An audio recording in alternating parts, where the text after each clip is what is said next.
নিশা ভাগত পৰিছে 12:30 মান বজাৰ ভিতৰত পৰিছে বুলি কৈছে। এয়া ডাৱৰ চুই চালে এটা ভাল লাগে চেঁচা হৈ থকা নাই, কিন্তু এতিয়া চুই দিলে পমি গৈছে। চাকিয়া চুই দিলে পমি যোৱা নিচিনা লাগিছে, আঠা কিবা নিচিনা লাগিছে। মানে চুলে মানে এই যি আমি চাৰ্ফ গুলিলে যেনেকৈ ফেনৰ নিচিনা হৈ যায় চুব পাৰি, ঠিক তেনেধৰণে এয়া চুওঁতে তেনেকুৱাই লাগিছে। কিন্তু হাতত চোৱাৰ পাছত কিবা এটা বেলেগ ধৰণৰ মানে চাৰ্ফৰ নিচিনা নহয়, কিন্তু দেখাতহে চাৰ্ফৰ ফেনৰ নিচিনা লাগিছে। এয়া দেখিছেনে, ফেনৰ নিচিনা দেখাত হয়। ডাৱৰ পৰা বা ডাৱৰ বিস্ফোৰণ প্ৰথমবাৰৰ কাৰণে বোকাখাটত হৈছে বুলি গম পাইছোঁ। নিশা ডবল পিটা বৰষুণ আৰু লগতে বিজুলী ঢেৰেকণিৰে ভৰপূৰ একদম বৰষুণ আছিলে, আৰু সেই বৰষুণৰ মাজতে পৰিছিল ডাৱৰ। আমি আহি পাইছোঁহি বোকাখাটৰে যি বালিকা উচ্চ মাধ্যমিক বিদ্যালয়, তাৰ সমীপতে আমাৰ খুৰা ফণীন্দ্ৰ গগৈ ডাঙৰীয়াৰ প্ৰথম। তেখেত 81 বছৰীয়া হ'ল যদিও এই 81 বছৰৰ ভিতৰত কোনোদিনে দেখা পোৱা নাছিল। কওকচোন কেনেকুৱা অভিজ্ঞতা? মানে 81 বছৰ হৈ গ'ল, এনেকুৱা আজিলৈকে কোনোদিন দেখা নাছিলোঁ, এই প্ৰথম দেখিলোঁ। আৰু ওচৰ চুবুৰীয়া ৰাইজেও প্ৰত্যেকে চাইছেগৈ। কিমান ৰাতিৰ ঘটনা এইটো? 12:30-1 বজাৰ ভিতৰত হ'ব। গাজনিত মানে এনেকুৱা গাজনি শুবলে পৰা নাই, শুব পৰা নাই। আপোনালোকে ৰাতিয়ে চাইছিলে নে দিনত? ৰাতি ক'ত চাব, ৰাতিপুৱা। ধন্যবাদ জনাইছোঁ। আমিও আহিছোঁ, আচলতে ময়ো দেখা পোৱা নাই, শুনিছোঁহে। আহি পাই গৈছোঁ এইফালৰ ভিতৰলৈ, আমি অকণমানকৈ সোমাই যাম। কিন্তু এতিয়া সময় হ'ল, সময় হোৱাৰ কাৰণে আমি ভালকৈ দেখুৱাব নোৱাৰিবও পাৰোঁ, কেলৈ গলি যাব, পমি যাব। তথাপিতো আপোনালোকক লৈ আহিছোঁ বোকাখাটৰ উচ্চ মাধ্যমিক বিদ্যালয়ৰ অনুমতি অবিহনে, আচলতে গম নাপাওঁ, সোমাই আহিছোঁ। আৰু এয়া উচ্চ মাধ্যমিক বিদ্যালয়, মানে গাৰ্লছ স্কুল বুলি ক'লে ভালকৈ বুজি পোৱা যায়। নমস্কাৰ বন্ধু, গুড মৰ্ণিং। আশা কৰোঁ সকলোৰে মংগল। নিশা ডবাল পিটা বৰষুণ, মানে তামাম বৰষুণ, আৰু সেই বৰষুণৰ মাজতে বোকাখাটৰ যি বোকাখাট মানে গাৰ্লছ হাইস্কুলৰ সমীপত আৰু 37 নং ৰাষ্ট্ৰীয় ঘাইপথৰ কাষতে নিশা লাইভত আহিছোঁ। মানে কাৰণটো আপোনালোকক প্ৰথমে দেখুৱাই নিদিওঁ, ৰ'ব, কোনো লাইভত অহা নাই কাৰণে মই আৰম্ভ কৰিম আৰু আপোনালোকক এটা জেগালৈ আপোনালোকক লৈ আহিছোঁ।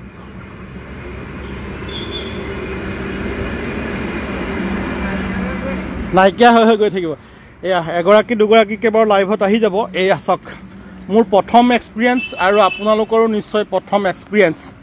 ডাৱৰ বিস্ফোৰণ হয় বুলি শুনিছোঁ, বহু ঠাইত হৈছে। ডাৱৰ তললৈ নামি আহে, ডাৱৰ পৰি যায়, এনেধৰণৰ কথাবোৰ আছে। ডাঙৰ বৰষুণ আৰু বিজুলী ঢেৰেকণিৰ মাজতে এয়া ডাৱৰ তললৈ নামি অহা এটা পৰিৱেশ, মানে ডাৱৰ পৰিছে। আপোনালোকে যিসকলে দেখিছে সেইসকলে অনুভৱ কৰিছে, এয়াই হৈছে ডাৱৰ। আকাশৰ ওপৰৰ পৰা ডাৱৰ পৰিছে তলতে। আপোনালোকে যিসকলে দেখা নাই সেইসকলক দেখুৱাবৰ কাৰণে মই ভিডিঅ'টো আৰম্ভ কৰিছোঁ। ডাৱৰ পৰি যায় তললৈ, এয়া প্ৰমাণ। মানুহো পৰি যায়, যেনেকৈ ডাৱৰ পৰি গৈছে। চাওক, এয়া হাতেৰে চুলে অনুভৱটো আচলতে মইহে কৰিবলৈ পাম, আপোনালোকে গম নাপাব। বহুত বহলকৈ পৰে, কিন্তু ইয়াত মানে এতিয়া নিশা ভাগত পৰিছে 12:30 মান বজাৰ ভিতৰত পৰিছে বুলি কৈছে। এয়া ডাৱৰ চুই চালে এটা ভাল লাগে চেঁচা হৈ থকা নাই, কিন্তু এতিয়া চুই দিলে পমি গৈছে। চাকিয়া চুই দিলে পমি যোৱা নিচিনা লাগিছে, আঠা কিবা নিচিনা লাগিছে। মানে আনকমন, আৰু ময়ো প্ৰথম পাইছোঁ। নিশ্চয় আপোনালোকেও দেখা নাই আকাশৰ ডাৱৰ। দেখিছোঁ, দূৰৰ পৰা দেখা পাওঁ, কিন্তু ওচৰৰ পৰা আজি প্ৰত্যক্ষ কৰিছোঁ।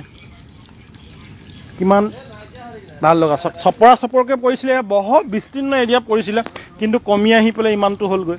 এইফালেও আছে, আৰু আছে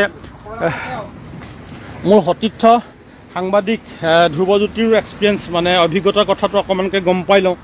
জীৱনত প্ৰথম দেখিছা নেকি? জীৱনত প্ৰথম দেখিছোঁ ডাৱৰ, মানে এনেই আকাশতো দেখি আছোঁ, ফ্লাইটত দেখিছোঁ, মানে বাহিৰৰ ভিতৰতে গৈছোঁ, কিন্তু এনেকৈ আজি চুই চাইছোঁ আৰু ডাৱৰ প্ৰথম জীৱনত ডাৱৰ প্ৰথম চুই চাইছোঁ। খাবলৈ পোৱা হ'লে, মানে খাই ল'ব পৰা হ'লে খায়ে ল'লোহেঁতেন, কিন্তু ডাৱৰ খাব নোৱাৰি। চেলেকি চাওঁ নেকি বাৰু? হা, চাওক, সেয়া ডাৱৰ বিস্ফোৰণ, ডাৱৰ পৰা এনেধৰণৰ ঘটনাবোৰ অৱশ্যে। হাতত চুই চাওঁতে অকণমান জ্বলা নিচিনা লাগিছে, কিন্তু এয়া চাওক ডাৱৰ। যিসকলে চাই আছে তেখেতসকলক আমি ধন্যবাদ জনাইছোঁ। নৱনীতা কলিতা বৰা মোৰ বান্ধৱী। এয়া চাওক গাৰ্লছ স্কুলৰ যি চেগুনবাৰী আছে, চেগুনবাৰীতে যদি আপোনালোকে এতিয়াও আহিব পাৰে চাম বুলি ক'লে তেনেহ'লে চাবলৈ আহিব পাৰে। এয়া হৈছে ডাৱৰ। যেতিয়া আপোনালোকে উৰাজাহাজেৰে মানে এৰোপ্লেনেৰে যেতিয়া উৰা মাৰে তেতিয়া কাষেদি ডাৱৰৰ কাষেদি পাৰ হৈ যোৱা নিচিনা পাৰ হৈ যায়, তেতিয়া দেখে। চুবতো নোৱাৰে তেতিয়া, কিন্তু আমি ইয়াত আজি চুবলৈ সৌভাগ্য হৈছে। বোকাখাটৰ এয়া উচ্চ বালিকা বিদ্যালয় মানে গাৰ্লছ স্কুলৰ এই যি চেগুনবাৰী আছে, চেগুনবাৰীত এয়া ডাৱৰ। নিশা 12:30-12টাৰ ভিতৰত পৰিছে বুলি কৈছে। আপোনালোকে জানে নিশা ডাঙৰ বৰষুণ দিছিলে বিজুলী ঢেৰেকণিৰে। এয়া গছতো এনেকৈ মানে ওপৰৰ পৰা পৰি আহোঁতে গছতে অলপকৈ লাগিয়ে আছে, এইফালেও আছে। এতিয়া লাহে লাহে মানে কমি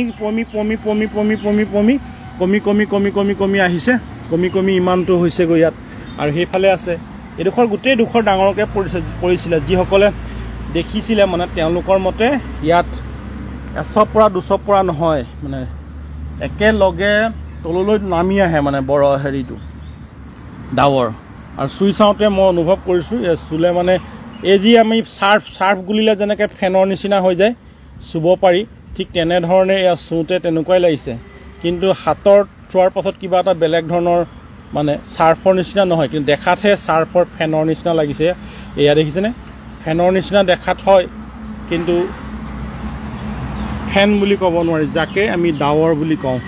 ডাৱৰ কেনেকৈ গঠন হয় সেই কথাটো নতুনকৈ মই আপোনালোকক নকওঁ, আপোনালোকে সকলোৱে জানে।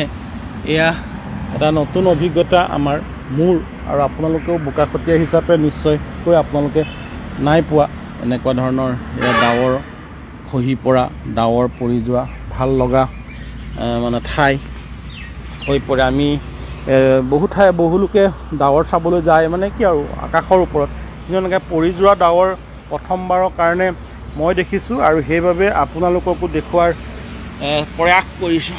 এইয়া একদম আকাশৰ ডাৱৰৰ নিচিনা লাগিছে চকিয়া।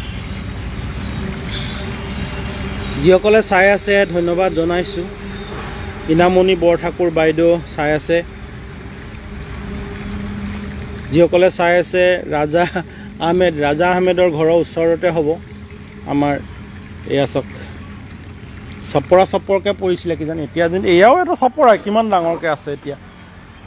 গতিকে আপোনালোকলৈ ভিডিঅ'টো আগবঢ়াই দিছোঁ, আৰু 10জনে চাব পৰাকৈ আপোনালোকে শ্বেয়াৰ কৰি দিব।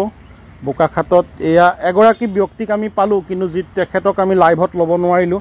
তেখেত গাৰ্লছ হাইস্কুলৰ কাষতে ফণীন্দ্ৰ গগৈ, তেখেতৰ 81 বছৰৰ অভিজ্ঞতাৰ ভিতৰত এইটো প্ৰথম অভিজ্ঞতা, মানে প্ৰথমবাৰৰ কাৰণে এয়া ডাৱৰ পৰি যোৱা তেওঁ দেখিবলৈ পালে। আমি লাইভত ল'ব নোৱাৰিলোঁ, কিন্তু এই মুহূৰ্তত এয়া আমি দেখুৱাইছোঁ। চাওক ইয়াত ডাঙৰকৈ পৰিছিলে, এতিয়া মানে অৱশিষ্টহে ইমান কণাকৈ আছে। যিসকলে চাই আছিলে তেখেতসকলক ধন্যবাদ জনাইছোঁ। আমি দূৰত চাবলৈ যাব পৰা নাই, এই ওচৰতে। আৰু দেখুৱাই দিওঁ জেগাডোখৰ লোকেশ্যনটো দেখুৱাই দিওঁ। এয়া চাওক, এয়া নেশ্যনেল হাইৱে, এইপিনে ছাৰ্ভিচিং চেণ্টাৰ এইখিনিতে আছে এটা, মানে এয়া আৰু গম পাইছেনে, এইটো হাইৱে আৰু এয়া গাৰ্লছ হাইস্কুল।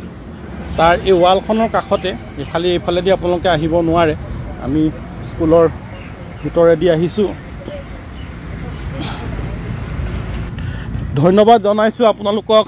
সকলোৰে দিনবোৰ সুখৰ হওক, মংগলময় হওক, তাৰে কামনা কৰিছোঁ।